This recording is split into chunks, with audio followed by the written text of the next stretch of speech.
I'm sorry that I'm the only one in this room that doesn't speak Italian, but I was following the sessions on video Formazione per insegnanti, and I managed to understand, I think, the key points. So if your English is a little bit better than my Italian, I think we'll be okay. I represent the company called Iris Connect. It's a small startup company that was created as a result of a project at the University of Sussex in the south of England back in 2007. The project was focused on how technology, especially video technology, can be used to enhance teacher professional development, especially in the early stages of their careers. And more specifically, it was focused on how student teachers can have access to real classrooms and discuss real situations in their professional development. So what I will do in the next few minutes is to present you the why, what, and how of what we do in using video for professional development. And the main reason why we do what we do, probably we share with most of you here, and that is that out of all the factors that influence the outcome for students, the quality of the teacher is the most important one. These are factors that are controllable and that are within the school environment. This is another example. There is a lot of research, obviously, I'm sure you're aware of, that points out to that, and how much the quality of the teacher influences the actual achievement of the students. This is why the role of the initial teacher education is really, the challenge is to create professionals that are adaptive experts. So the initial teacher education is beginning of a process so that they can continue to develop and professionalize the profession and be professionals throughout their careers. However, there is a lot of research that also points out to the fact that a lot of traditional professional development opportunities are not very effective in terms of actual transfer into practice. This is just a snapshot survey by Teacher Development Agency in the UK that came up with this result that only 1% of those learning experiences surveyed actually were transforming classroom practice. And there are obviously a lot of situations. I think we've all been to workshops, to seminars, to courses where we are inspired, we hear some good information, but actually how much of it do we actually implement when we go back to the classroom? So what does effective professional development involve? This graph represents the summary of the work by two researchers from the United States, Joyce and Showers. I'm not sure whether you're aware of their work, but it's in effect synthesis of all the research that has been available in the last several decades about what does effective professional development for teachers involve. And it demonstrates these 4 learning experiences that are necessary for actual change to be implemented into practice. Access to theory or information, demonstration or modeling of what that actually looks like in practice, opportunity to practice and receive feedback, and peer coaching and collegial support. All of those elements are necessary, but in isolation they're not enough. So the graph shows that very, very little of the theory will be actually implemented into practice by a very small percent of participants. When that is complemented with demonstration or modeling of what it looks like, the knowledge increases, the actual skill increases, but still the implementation into practice is small. And only when those 4 elements are present together do we see real impact into practice. So logically, in this last peer coaching and collegial support session, we would think about observations, classroom observations.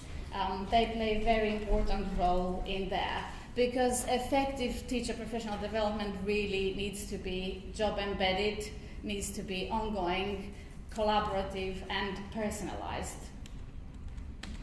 And the reason why the theory doesn't work in practice is because a lot of those courses are actually focused on mainly transmission of knowledge rather than coaching and implementation.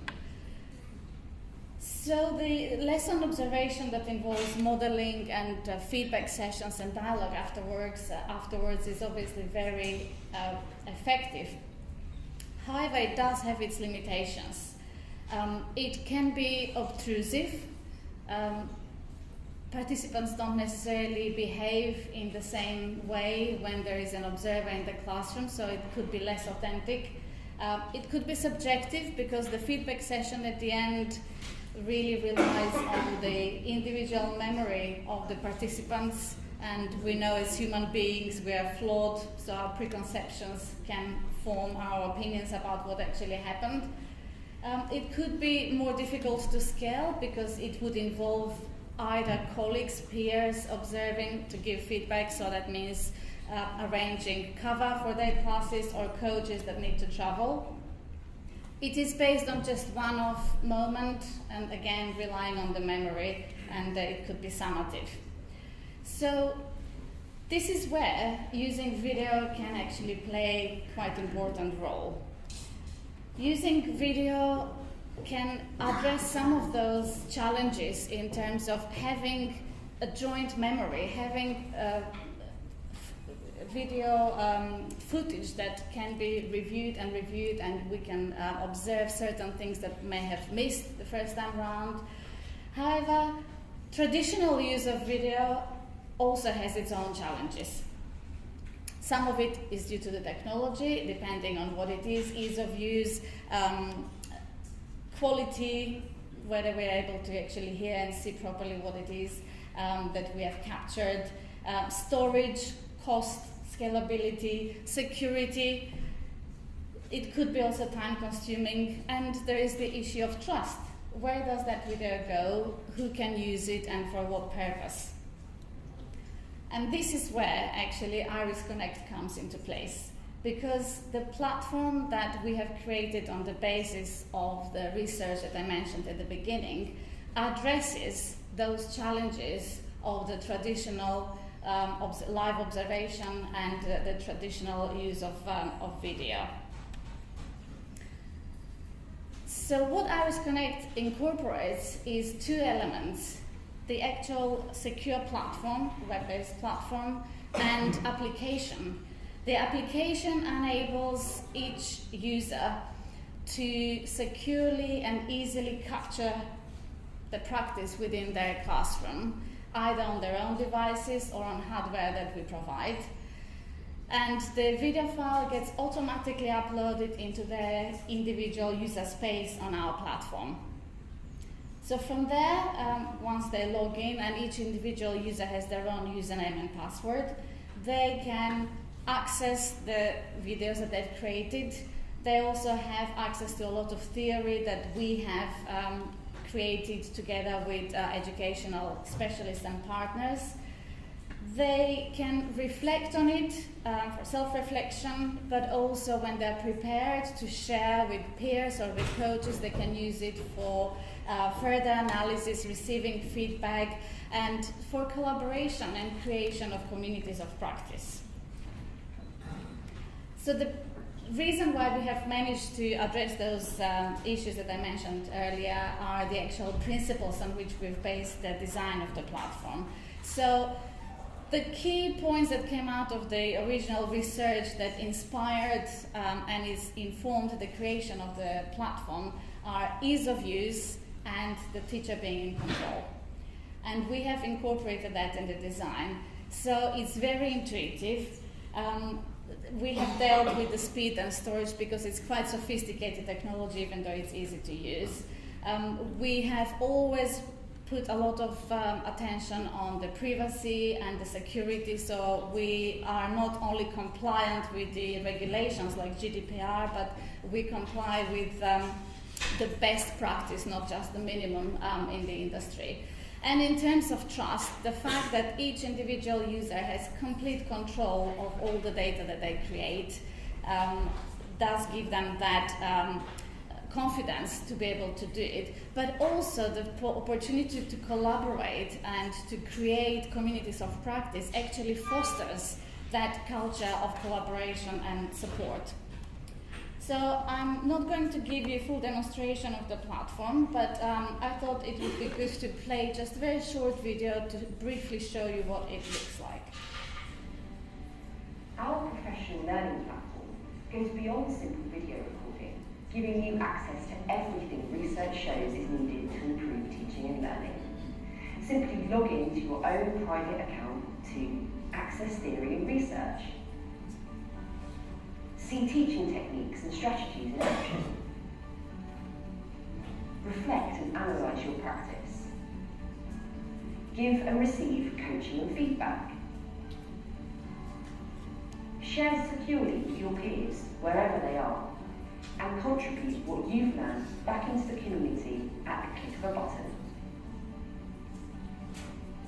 Iris Connect is your secure space to discover, develop, and share.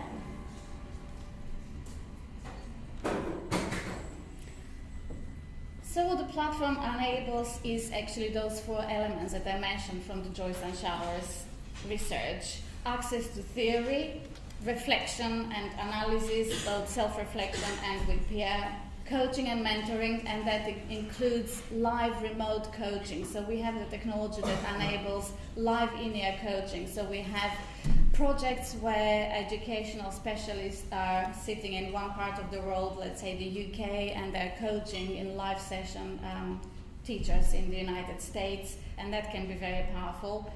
And also creating networks and teacher learning communities. And it's also very useful for research because we have embedded tools that enable really easy capture of data and analysis, like time-stamped comments and all various sorts of data that is completely tailored. So in essence, the platform really enables the building of professional efficacy, so that the teachers collaborate and they have a real sense and confidence that what they do can make a real impact on the learning of the students. We have worked with probably about 80,000 teachers over the last 10 years in more than 20 countries. And we have learned very early on that the challenge in implementing that way of working is not so much in the use of technology. It's the actual cultural challenge and the system challenge that really needs addressing. Because what we have found is, because of the design of the technology, with good support, everybody masters that pretty easily. It really is quite easy to use. What is more difficult to change is the culture. Because what we are asking here, teachers, is to be able to share their practice with someone, to receive feedback and give feedback. And they can feel very vulnerable because in a lot of countries, teaching profession can be quite isolated. And this is why we really support the leaders. It does take time, it does take recognition of the benefits for it.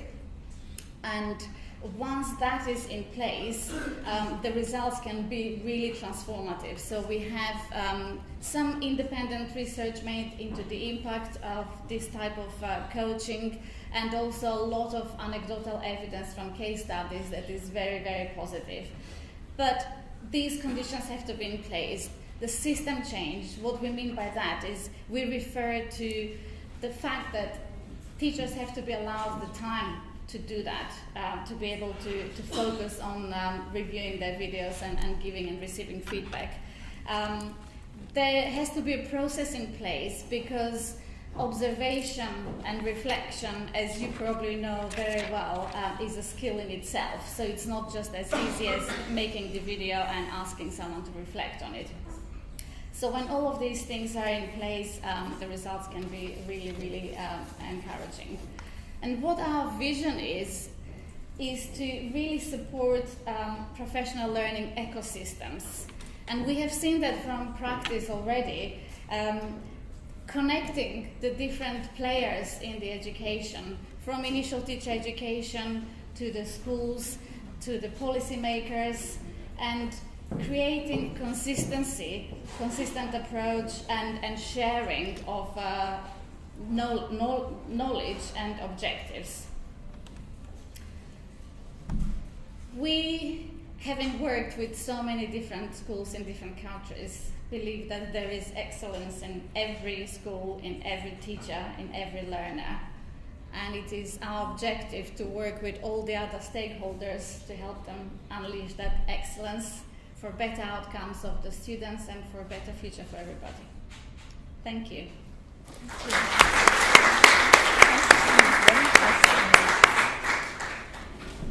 Thank you, Vesna, for your presentation. If there is any question or any answer, maybe.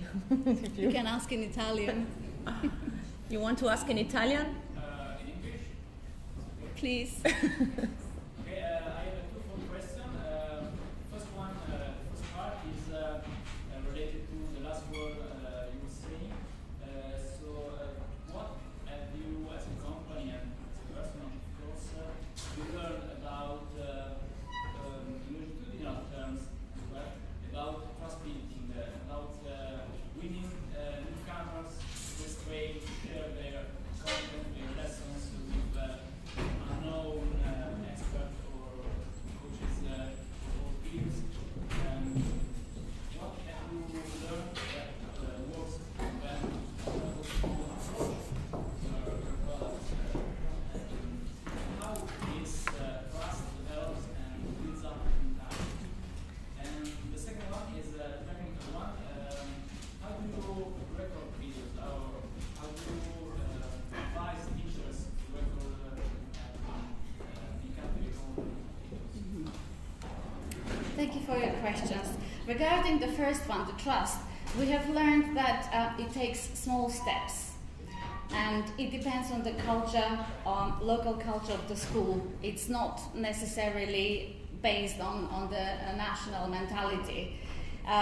What really helps is to select the pathfinders. So if you think about the adoption curve, we as individuals all have different levels of openness to accept new things. And in every community, there are certain people that are more open than others. So typically how we would approach that in a school with our consultants is to select those who are happy to try. And the communication is key because they can delete whatever they've recorded. And we always advise to give them time to get used to it, because as humans, I think there are only a few of us maybe that are completely okay with filming themselves and seeing yourself on video and listening to your own voice. But once that first hurdle is gone, once that first step is made, we find that very quickly they actually see the benefit and they see beyond how I look on video, how I sound on video. And they start with small steps. Self-reflection is usually the first step, and then working with people that you trust within your own community before you're able to share outside of that. And those small steps that actually cumulatively produce results at the end are the key. Regarding the second technical question, we provide hardware only to really remove some of the obstacles of the technology, because we are not a technology company. We just use technology for the purpose of providing better professional development. But typically what we provide is 2 iPads and 2 iPods that are unable to capture both the teacher actions and the students' reactions. So the application is the clever bit here, because it synchronizes the audio from the 2 iPods and the video from the 2 iPads, and they can be seen side by side. So it's pretty simple for anyone really to just position them in the room so that they can capture what they need to capture, and we have made sure that the quality is good enough to be able to review it, and we have just modified the application so that the resolution of the video is good enough to see what goes on, obviously, and to have pleasant experience, but small enough not to be too demanding on the bandwidth. More questions?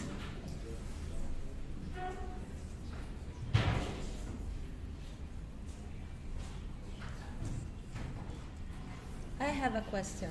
Have you ever worked with universities in videos?